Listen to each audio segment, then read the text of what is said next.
This is the fly tying class, and I'm going to learn about tying flies. This is really, Andy's the instructor, and Anna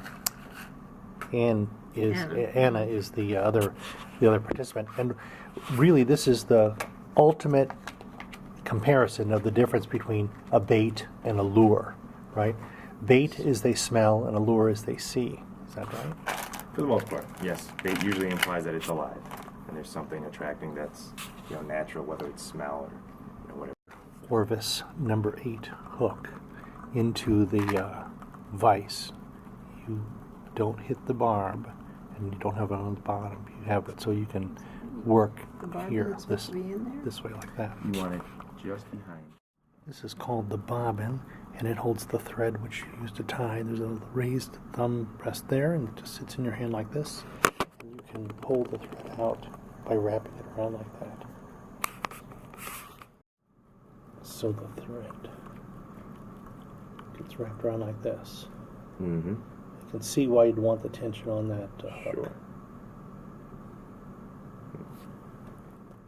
Start to approach the back of the hook. Be careful not to hit the hook point. Then you cut this extra thread that's here off and get rid of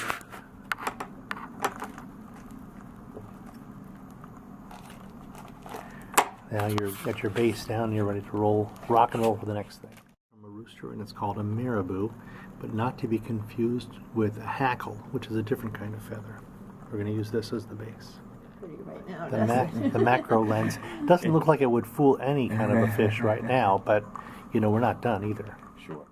The remaining feather, That's okay. and Anna had a little incident.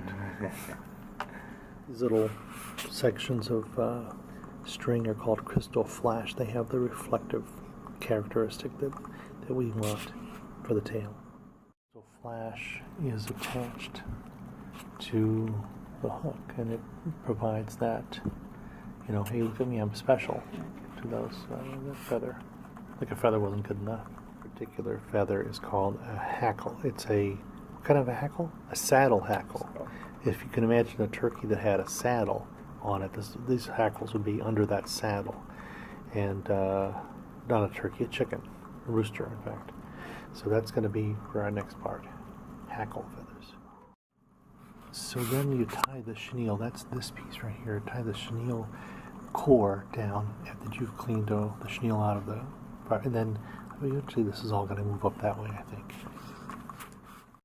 I'm still trying to decide what kind of a hat this would be appropriate to wear in, and I'm really not coming up with anything yet.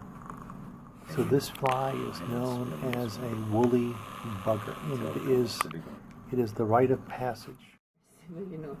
This fly is known as a woolly these flies bugger. are just incredibly beautiful. Mm-hmm. I told her how beautiful they are. I'm going to walk back with this. A woolly bugger is the rite of passage, the very I don't first think she's gonna think it's fly that beautiful. any Well, you tell fly her that tire all those ties. beautiful flies that you've seen people And fly, I'm that glad I their did it. first flies are just like that.